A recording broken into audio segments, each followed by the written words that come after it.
Doctor Sreevarma ஆயுள் தரும் ஆயுர்வேதா அறுவை சிகிச்சையில்லா குணம் ஆயுள் கால நிவாரணம். Yesterday courier private limited. Domestic international cargo உங்கள் இல்லம் தேடி வந்து கொரியர் புக்கிங் டெலிவரி செய்து தரப்படும். இன்றைய முக்கிய செய்திகள். டெல்லியில் பழைய வாகனங்களுக்கு தடை அமலுக்கு வந்தது. கோவில் காவலாளி அஜித் குமார் லாக்அப் மரணம். கைது செய்யப்பட்ட 5 காவலர்களுக்கு 15 நாட்கள் நீதிமன்ற காவல். கோவில் காவலாளி லாக்அப் மரணம் குறித்து சிபிஐ விசாரிக்க வேண்டும். இபிஎஸ் வலியுறுத்தல். தஞ்சை மயிலாடுதுறையில் வரும் 10ஆம் தேதி பொதுக்குழு கூட்டங்கள். ராமதாஸ் அதிரடி அறிவிப்பு. 7 நாட்களுக்கு பிறகு மீண்டும் உயர்ந்தது தங்கம் விலை. சவரனுக்கு 840 ரூபாய் அதிகரிப்பு. இனி விரிவான செய்திகள். டெல்லியில் பழைய வாகனங்களுக்கு இன்று முதல் தடை அமலுக்கு வந்திருக்கிறது. இதன்படி 10 ஆண்டுகள் பயன்படுத்திய டீசல் வாகனங்களும் 15 ஆண்டுகள் பயன்படுத்திய பெட்ரோல் வாகனங்களும் இனி பயன்படுத்த முடியாது. அந்த வாகனங்களுக்கு எரிபொருள் நிரப்பக்கூடாது என்று உத்தரவிடப்பட்டுள்ளது. டெல்லியில் சுற்றுச்சூழல் கடுமையாக மாசடைந்து வருவதால் அதை கட்டுப்படுத்தும் நோக்கில் இந்த தடை விதிக்கப்பட்டிருக்கிறது. தேசிய மருத்துவர் தினத்தை ஒட்டி மருத்துவர்களுக்கு முதலமைச்சர் மு.க.ஸ்டாலின் வாழ்த்துக்களை தெரிவித்திருக்கிறார். தேசிய மருத்துவர் தினம் இன்று கொண்டாடப்படுகிறது. இதையொட்டி முதலமைச்சர் மு.க.ஸ்டாலின் வெளியிட்டுள்ள வாழ்த்துச் செய்தியில், எளிய பின்புலத்திலிருந்து வந்து மருத்துவ கட்டமைப்பை உருவாக்கியவர்களுக்கு வாழ்த்து தெரிவிப்பதாக குறிப்பிட்டுள்ளார். தன்னலமற்ற சேவைக்கு சொந்தக்காரர்களான மருத்துவர்கள் போற்றுதலுக்கு உரியவர்கள் என்றும் முதலமைச்சர் மு.க.ஸ்டாலின் தனது எக்ஸ் தளத்தில் பதிவிட்டிருக்கிறார். கோவில் காவலாளி அஜித் குமார் மரண வழக்கில் கைது செய்யப்பட்டுள்ள 5 காவலர்களுக்கும் 15 நாட்கள் நீதிமன்ற காவல் விதிக்கப்பட்டுள்ளது. இதனைத் தொடர்ந்து அவர்கள் மதுரை சிறையில் அடைக்கப்பட்டனர். இந்த வழக்கில் கைது செய்யப்பட்ட பிரபு, ஆனந்த், கண்ணன், ராஜா, சங்கர மணிகண்டன் ஆகியோர் திருப்புவனம் மாவட்ட உரிமையியல் நீதிமன்ற நீதிபதி வெங்கடேஷ் பிரசாத் முன்பு ஆஜர்படுத்தப்பட்டனர். அவர்கள் 15 பேரையும் நீதிமன்ற காவலில் வைக்க நீதிபதி உத்தரவிட்டார். இதனிடையே காவலர்கள் கைது செய்யப்பட்டதை கண்டித்து அவர்களது உறவினர்கள் போராட்டத்தில் ஈடுபட்டனர். அஜித் குமார் லாக்அப்பில் மரணமடைந்த வழக்கு தொடர்பாக சிபிஐ விசாரணை நடத்த வேண்டும் என இபிஎஸ் வலியுறுத்தியுள்ளார். பிரேத பரிசோதனை அறிக்கையில் அஜித் குமாரின் உடலில் 18 காயங்கள் இருந்ததாக தெரிவிக்கப்பட்டிருப்பது அதிர்ச்சியை தருகிறது என்றும் இபிஎஸ் கூறியுள்ளார். கழுத்து பகுதியில் கொடுக்கப்பட்ட அழுத்தமே உயிரிழப்புக்கு காரணம் என்றும் சொல்லப்படுவதாகவும், இது காவல்துறை அராஜகத்தால் நடந்த கொலை என்றும் இபிஎஸ் விமர்சித்திருக்கிறார்.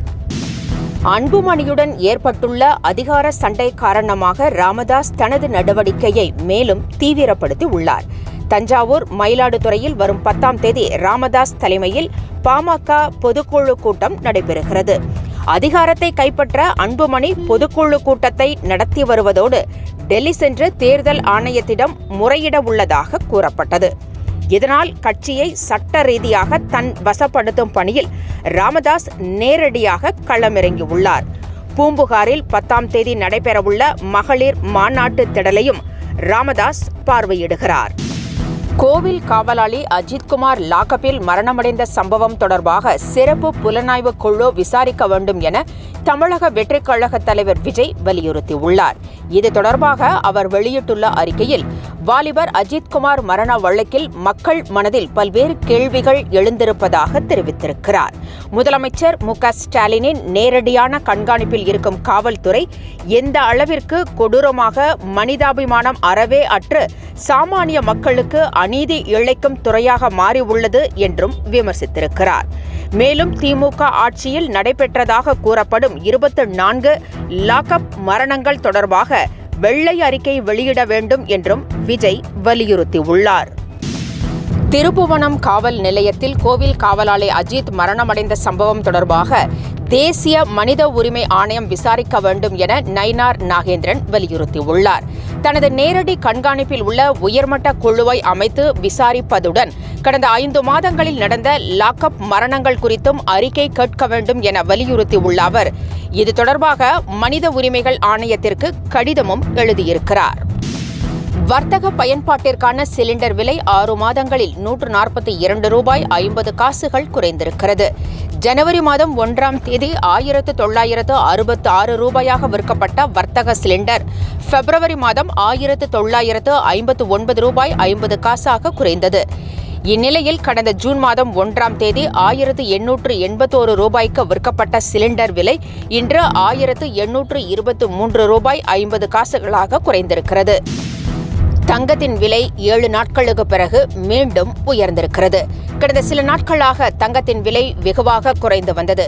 இந்நிலையில் 7 நாட்களுக்கு பிறகு ஆபரண தங்கம் ஒரு சவரனுக்கு 840 ரூபாய் அதிகரித்து 72,160 ரூபாய்க்கு விற்கப்படுகிறது. 1 கிராம் 9,020 ரூபாய்க்கு விற்பனை செய்யப்படுகிறது. வெள்ளி கிராமுக்கு 1 ரூபாய் உயர்ந்து 120 ரூபாய்க்கு விற்கப்படுகிறது. டாக்டர் ஸ்ரீவர்மா ஆயுள் தரும் ஆயுர்வேதா அறுவை சிகிச்சை இல்லா குணம் ஆயுள் கால நிவாரணம். Yesterday courier private limited domestic international cargo உங்கள் இல்லம் தேடி வந்து கொரியர் புக்கிங் டெலிவரி செய்து தரப்படும். என்றும் உங்களுடன் மை இந்தியா. முக்கிய செய்திகளை உடனுக்குடன் தெரிந்து கொள்ள சப்ஸ்கிரைப் பண்ணுங்க, பெல் பட்டனை பிரஸ் பண்ணுங்க. என்றும் உங்களுடன் மை இந்தியா.